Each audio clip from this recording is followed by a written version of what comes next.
ଯେଉଁ ବ୍ୟକ୍ତି ପରିସ୍ଥିତି ସହ ଖାପ ଖୁଆଇ ଚଳିବା ଶିଖିଛି ସେ ବଞ୍ଚିବା ଶିଖିଛି। ଯଦି ସମସ୍ତେ ତୁମର ବିରୁଦ୍ଧ ଆଚରଣ କରନ୍ତି ହତାଶ ହୁଅ ନାହିଁ। ଦେଖ, ଭଗବାନଙ୍କଠାରେ ସମ୍ବନ୍ଧ ରଖି ତୁମେ କ'ଣ ପାଇପାରୁଛ। ଅନ୍ୟ କାହାଠାରେ ହୃଦୟ ଯୋଡ଼ିଲେ ସେମାନେ ତୁମ ହୃଦୟକୁ ଭାଙ୍ଗି ଦେଇପାରନ୍ତି, କିନ୍ତୁ ଈଶ୍ୱରଙ୍କଠାରେ ନିଜ ହୃଦୟକୁ ସମର୍ପଣ କର, ସେ ତୁମ ହୃଦୟକୁ ମଜବୁତ କରିବେ। ସମସ୍ୟାର ସମ୍ମୁଖୀନ ହୋଇ ବିବ୍ରତ ହେଲେ ବୁଦ୍ଧି ଖଣ୍ଡବିଖଣ୍ଡିତ ହୁଏ। ସଂସାରରେ ଅଶାନ୍ତ ଝଡ଼ ସୃଷ୍ଟି ହେଲେ ଭଗବାନଙ୍କ ଛତ୍ରଛାୟା ହିଁ ସବୁଠାରୁ ନିରାପଦ।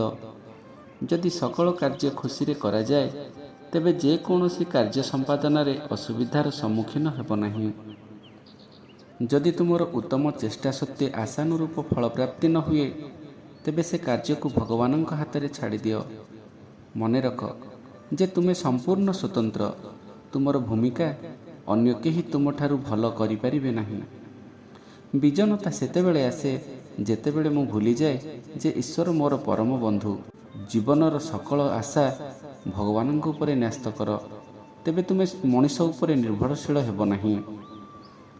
ବୟସ ବୃଦ୍ଧିକୁ ଖାତିର କର ନାହିଁ, ତାହା ସ୍ୱାଭାବିକ, କିନ୍ତୁ ପାର୍ଥିବ ଦୁନିଆ ପଛରେ ଧାଇଁଲେ ଶୀଘ୍ର ବାର୍ଦ୍ଧକ୍ୟ ଆସେ।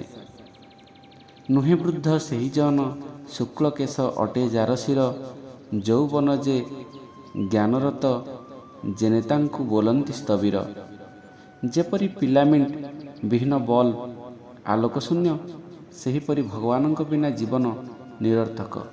ନିଜକୁ ଯେତେ ବେଶୀ ବୁଝିପାରିବ ସୁଖ ଶାନ୍ତିରେ ଜୀବନ ଅତିବାହିତ କରିପାରିବ।